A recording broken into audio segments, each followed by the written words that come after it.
பெண்களுக்கு பள்ளி விழுந்தால் என்னென்ன பலன்கள், பள்ளி உடம்பில் எந்த இடத்தில் விழுந்தால் என்னென்ன பலன்கள் என்பதை இன்னைக்கு நம்ம பார்க்க போறோம்.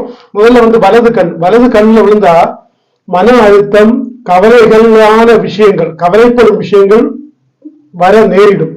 அடுத்தபடியா பாத்தீங்கன்னா வலது கன்னத்துல விழுந்தா அவங்களுக்கு சொந்தத்திலேயோ அவங்களுக்கு நெருக்கமான நபர்களுக்கோ ஆண் குழந்தை பிறக்க வாய்ப்பு இருக்கிறது. அல்லது காது மீது பள்ளி விழுந்தால் உங்களது பொருளாதாரம் மேம்படும், இடைநிலைகள் மேம்படும் என்பது பொருள். வலது காது. இந்த உதட்டுல மேல் உதடுல பள்ளி விழுந்தா நீங்க ஏதோ அவமானங்களை சந்திக்க போறீங்க, கஷ்டங்களை சந்திக்க போறீங்கன்னு பொருள்.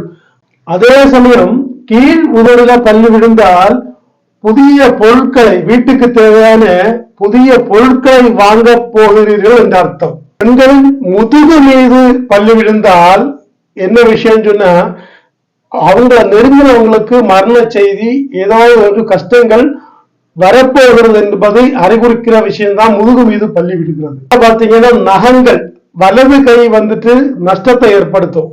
அதே சமயம் இடது கை நகத்துல விழுந்தா பொருள் செலவு, அதிகமான பொருட்கள் வாங்கி அது காசு அதிகம் செலவு உண்டாவதை குறிக்கிறது.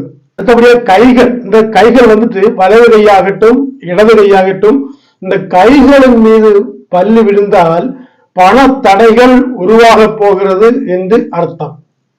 அதிலேயும் இடது கை மேற்புறத்தில் விழுந்தால் மன உளைச்சல், அதாவது ஒரு சங்கடப்படக்கூடிய வார்த்தைகளை ஒரு சிலர் உங்களை பேசுவாங்க, அதனால மன வருத்தப்பட வேண்டிய ஒரு சூழ்நிலை. விரல்கள், இந்த விரல்களின் மீது விரல் இருக்கு இல்லையா, அந்த விரல்களின் மீது விழுந்தால் நகை, ஆபரணங்கள், ஆடைகள் வாங்க வாய்ப்பு இருக்கிறது. அல்லது தோள்பட்டை மீது பள்ளி விழுந்தால் காதலிப்பவர்களாக இருந்தால் அந்த ஒரு அவங்கள் இணக்கத்தில் சிறிய ஒரு மாறுதல்கள், பிரச்சனைகள் ஏற்பட வாய்ப்பு இருக்கிறது. அதே மாதிரி கல்யாணம் ஆனவர்களாக இருந்தால் புருஷனுடன் சின்ன மனக்கசப்புகள் ஏற்பட.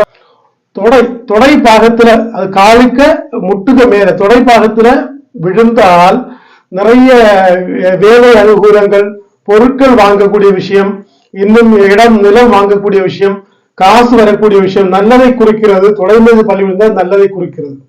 முழங்கால் பகுதியில விழுந்தா அதிகப்படியான அன்பை சம்பாதிக்க போகிறீங்க.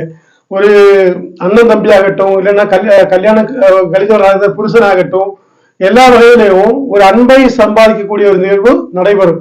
ஆனா மூட்டு பகுதியில விழுந்தா மிகவும் பிரச்சனைகளை சந்திக்க போகிறீங்கன்னு அர்த்தம். ஏகப்பட்ட பிரச்சனை வரப்போகுதுன்னு அர்த்தம். நாளைக்கு ஒரு வேலை தேடி போறோம், இன்னொரு விஷயங்கள்ல தேடி போறோம், இன்னொரு விஷயம், பண விஷயத்துக்காக போறோம்.